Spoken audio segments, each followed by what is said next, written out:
तरह से 3 छात्रों को अपनी जान गंवानी पड़ी है, उसे लेकर बीजेपी हमलावर रुख अख्तियार कर चुकी है। बीजेपी का प्रदर्शन देखिए किस तरह से सामने आ रहा है।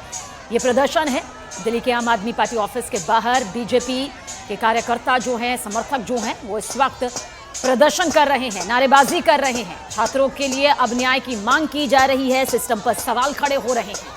तो देखिए आम आदमी पार्टी दफ्तर के बाहर से तस्वीरें आपको दिखा रहे हैं, जहां पर बीजेपी कार्यकर्ता और समर्थक जुटे हुए हैं और एक सुर में आवाज उनकी यही है कि जिन 3 छात्रों की मौत हुई है उनके परिवार को न्याय मिले और इस हादसे का, जिसे वो हत्या कह रहे हैं, उसका जिम्मेदार जो कोई भी है उसे सख्त से सख्त सजा दी जाए। क्योंकि जिस तरीके से यह हादसा हुआ है उसके बाद से लगातार सवाल उठ रहे हैं कि आखिर इसमें जिम्मेदारी किसकी तय होगी, गलती किसकी थी, लापरवाही किसकी थी कि 3 छात्रों को अपनी जान गंवानी पड़ती है। तस्वीरें आपको दिखा रहे हैं विरोध प्रदर्शन की तस्वीर, और मांग लगातार यही की जा रही है कि सरकार को, मुख्यमंत्री केजरीवाल को, आतिशी को इस्तीफा देना चाहिए और दोबारा से इस तरह की घटना ना हो, इसके लिए आश्वासन भी वो मांग रहे हैं।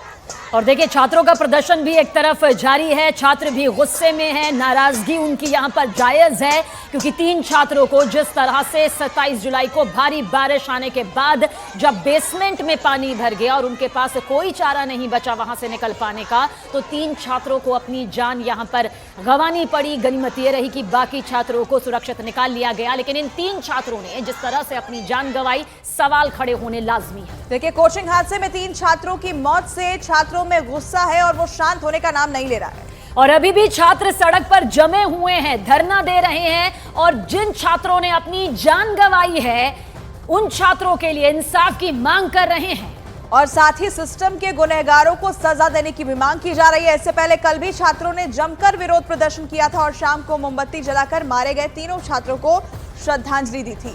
देखिए 15 छात्रों को एनडीआरएफ ने किसी तरह से सुरक्षित निकाल लिया, लेकिन 3 छात्रों की जान जो है वो पानी भर जाने की वजह से चली गई। और उसके बाद जहां सियासी तौर पर तमाम तरह की प्रतिक्रियाएं और बवाल मचा हुआ है, तो वहीं पर छात्रों की मांग ये है कि इस तरह से और छात्रों की जान ना जाए, कड़े कानून बने और साथ ही जो दोषी है उस पर सख्त से सख्त कार्रवाई भी की जाए। तो देखिए 3 तस्वीरें आपको दिखा रहे हैं, अभी भी जो छात्र हैं वो इंसाफ की मांग को लेकर धरने पर बैठे हुए हैं और वहीं सुरक्षा के कड़े इंतजाम के लिए आरएफ की तैनाती की गई है। कल मोमबत्ती जलाकर जो 3 छात्र मारे गए हैं, जिनकी मृत्यु हुई, उन्हें श्रद्धांजलि दी गई, उसकी भी तस्वीरें सामने आई। लगातार मांग यही कि जो भी जिम्मेदार है उसकी जिम्मेदारी तय हो और उसे सख्त से सख्त सजा दी जाए। तो इस हादसे में बिहार की तान्या सोनी की भी जान चली गई। वो महज 25 साल की थी, पढ़ने में बहुत तेज थी और उनका सपना आईएएस बनने का था और यही सपना लेकर वो देश की राजधानी दिल्ली आई थी। कोचिंग करके वो सिविल सर्विसेज का एग्जाम देने वाली थी। बिहार के औरंगाबाद में तान्या के घर में फिलहाल मातम छाया हुआ है। पूरा गांव इस वक्त शोक में डूबा हुआ है। घर वाले तो बिल्कुल भी रो रो कर उनका बुरा हाल है और तान्या के दादाजी तो कुछ भी नहीं बोल पा रहे। गहरा सदमा इस वक्त परिवार को लगा है। तो देखिए ये 3 तस्वीरें आपको दिखा रहे हैं। शनिवार को ये हादसा हुआ जिसमें बिहार की तान्या की मौत हो गई, जो अपने सपनों को लेकर राजधानी दिल्ली आई थी पढ़ने के लिए, होनहार थी पढ़ाई में, लेकिन जो घटना हुई उसमें उनकी जान चली गई। और अब जैसे ही खबर उनके घर तक पहुंची, उनके घर में मातम पसरा हुआ है, कोई भी कुछ भी बोलने की हालत में नहीं है।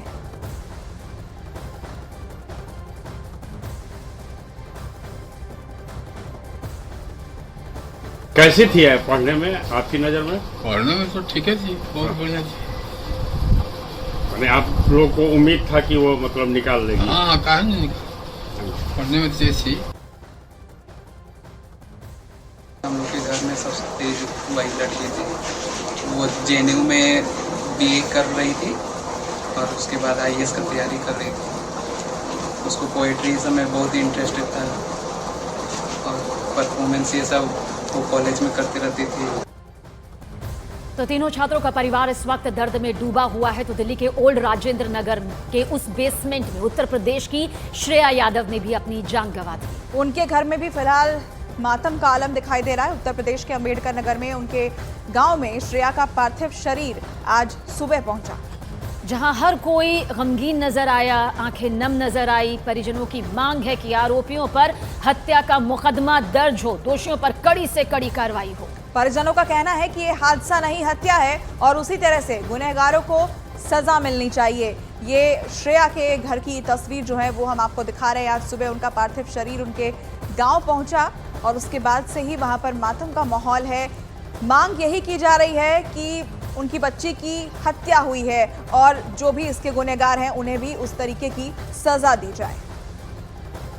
ये 3 तस्वीरें इस वक्त आपके सामने हैं जो बताती है कि किस तरह से 3 छात्रों की जिंदगी पल भर में ही मौत में तब्दील हो गई और इसके पीछे की वजह भारी बारिश नहीं बल्कि सिस्टम की वो लापरवाही है जिसके चलते बेसमेंट में कई ऐसे कोचिंग सेंटर इस वक्त भी चल रहे हैं जहां बच्चों की जिंदगी, बच्चों का भविष्य दांव पर लगा हुआ है। 3 छात्र अपनी जान गंवा देते हैं।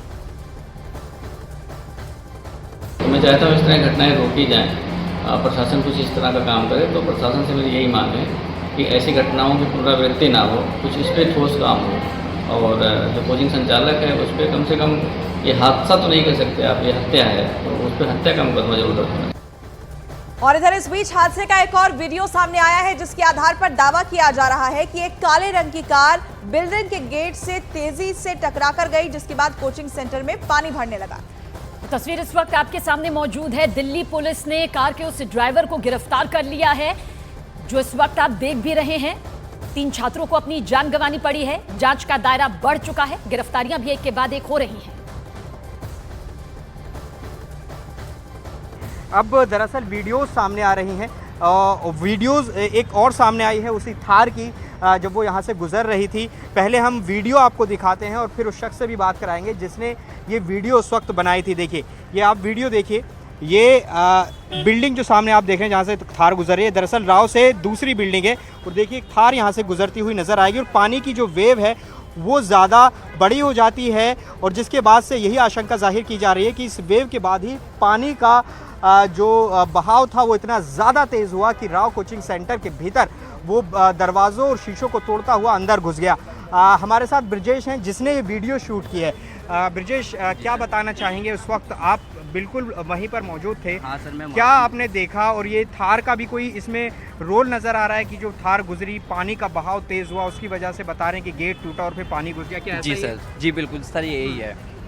क्या हुआ था बताइए। हम लोग रोज रिकॉर्ड वीडियो करते थे, रोज यहाँ पे पानी भरा हुआ था। उस दिन ज़्यादा पानी था और फिर भारी की स्पीड से आई थी बहुत, तो उससे गाड़ी भी टकराई थी बहुत। ठीक है। और हमारे पैरों तक पानी आया था। हम लोग बहुत ऊंचे पे थे, फिर भी पानी आया था। मैंने वीडियो खुद से रिकॉर्ड करी थी। वो शोर हो रहा था तो मैंने वीडियो रिकॉर्ड कर ली थी। जी सर। अच्छा, ये आप ही ने रिकॉर्ड? जी सर, मैंने रिकॉर्डिंग करी। उसके बाद क्या हुआ जब राव में भी फिर पानी घुसा? इसी के बाद बहाव के बाद क्या? हाँ सर, ऐसा ही है। हाँ। उस गाड़ी की वजह से ही पानी भरा है। स्पीड में लेके आ रहे तो सारे स्टूडेंट थे ना, सब लोग भी गिरे थे उस समय। जी सर। तो देखिए, तस्वीरें आप तक पहुंचा रहे हैं एक एक करके वीडियो सामने आ रही हैं और दावे भी कई किए जा रहे हैं। अब अलग अलग एंगल से इस पूरे मामले की जांच हो रही है कि आखिर ये लापरवाही थी या इसके पीछे जिम्मेदार कौन था, उसकी जिम्मेदारी तय की जाए। इस कार की भी भूमिका की जांच हो रही है और गिरफ्तारी उस ड्राइवर की भी हुई है। 3 तस्वीरें आपको दिखा रहे हैं उन 3 छात्रों की जिन्होंने इस हादसे में अपनी जान गंवाई है। 27 जुलाई की शाम जब तेज बारिश हुई तो ओल्ड राजेंद्र नगर के कई इलाकों में पानी भर गया, जिसके चलते सीवर का पानी राव आईएएस कोचिंग सेंटर के बेसमेंट में भर गया, जिसके बाद इन 3 छात्रों को अपनी जान गंवानी पड़ी। तब 18 बच्चे पढ़ रहे थे, 18 छात्र पढ़ रहे थे। 3 स्टूडेंट्स जिनकी तस्वीर इस वक्त आपके सामने मौजूद है, इनकी जान नहीं बचाई जा सकी, डूबने से इनकी जान चली गई। हालांकि एनडीआरएफ ने 15 छात्रों को बाल बाल बचाया।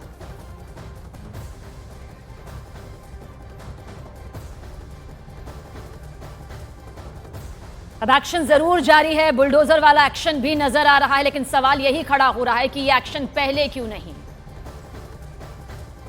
और देखिए, इस बीच तस्वीरें आपको दिखा रहे हैं आम आदमी पार्टी के दफ्तर के बाहर जो प्रदर्शन बीजेपी की तरफ से जारी है, वहां पर उन कार्यकर्ताओं को रोकने के लिए वाटर कैनन का इस्तेमाल किया जा रहा है। काफी देर से ये प्रदर्शन कर रहे थे और लगातार नारेबाजी की जा रही थी इनकी तरफ से। अलग अलग मांगों को लेकर ये प्रदर्शन पर बैठे हैं। जिन 3 छात्रों की मौत हुई है उनके लिए इंसाफ की मांग कर रहे थे और इन्हें रोकने के लिए यहाँ पर वाटर कैनन का इस्तेमाल फिलहाल किया गया है, जिसकी तस्वीरें न्यूज़ 18 इंडिया पर आप देख रहे हैं। तो सियासत अब चरम पर नजर आ रही है क्योंकि 3 छात्रों ने अपनी जान गंवाई है। सीधे सीधे दिल्ली सरकार पर इसका आरोप लग रहा है, भ्रष्टाचार। यहाँ पर हमने सुना भी जिस तरह से बांसुरी के जरिए कहा गया। फिलहाल दिल्ली की ये तस्वीर है जहां पर इस वक्त सड़क पर बीजेपी के समर्थक, बीजेपी के कार्यकर्ता उतरे हुए हैं। इस पूरे मामले को लेकर सियासत भी जोरों पर है। कई तस्वीरें अब तक सामने आ चुकी है जहां पर स्टूडेंट्स की नारेबाजी, स्टूडेंट्स का गुस्सा, उनका प्रदर्शन सामने आ रहा है जो अब भी जारी है। तो दूसरी तरफ संसद का वो हंगामा भी नजर आया है। तीसरी तरफ कई गिरफ्तारियां अब तक हो चुकी हैं। ये फिलहाल आम आदमी पार्टी के दफ्तर के बाहर की तस्वीर है जहां बीजेपी का प्रदर्शन जोरों पर है। तो देखिए, आम आदमी पार्टी दफ्तर के बाहर की तस्वीर, बीजेपी के कार्यकर्ता और समर्थक यहाँ एकजुट हुए थे। उन पर पानी की बौछार की जा रही है, वाटर कैनन का इस्तेमाल उनके ऊपर किया जा रहा है। इससे पहले तस्वीरें हम आपको दिखा रहे थे। उनकी मांग ये थी कि आतिशी को इस्तीफा देना पड़ेगा। जिस तरीके से 3 छात्रों की मौत हुई है, वो कह रहे हैं कि ये कोई हादसा नहीं है बल्कि ये हत्या है और इसकी जिम्मेदारी लेनी पड़ेगी। जिम्मेदार लोगों के खिलाफ एक्शन लेना पड़ेगा। और इसी मांग को लेकर सुबह से ही ये धरने पर बैठे थे, प्रदर्शन कर रहे थे, लगातार नारेबाजी कर रहे थे। और जब बेकाबू होते हुए नजर आए तो इनके ऊपर वाटर कैनन का इस्तेमाल किया गया है। देखिए, पानी की बौछार उनके ऊपर की जा रही है। देखिए, हम उनके हाथों में यहाँ पर प्लाकार्ड्स दिखाई देंगे। हादसा नहीं, हत्या है। ये कल से ही, जिस दिन परसों ये हादसा हुआ है, तब से ही बीजेपी आरोप यही लगा रही है कि 3 छात्रों की मौत का जिम्मेदार अगर कोई है तो आम आदमी पार्टी की सरकार है, क्योंकि उनकी लापरवाही की वजह से इनकी जान गई है। और ये किसी भी तरीके से हादसा नहीं बल्कि हत्या है और तीनों परिवारों को इंसाफ मिलना चाहिए।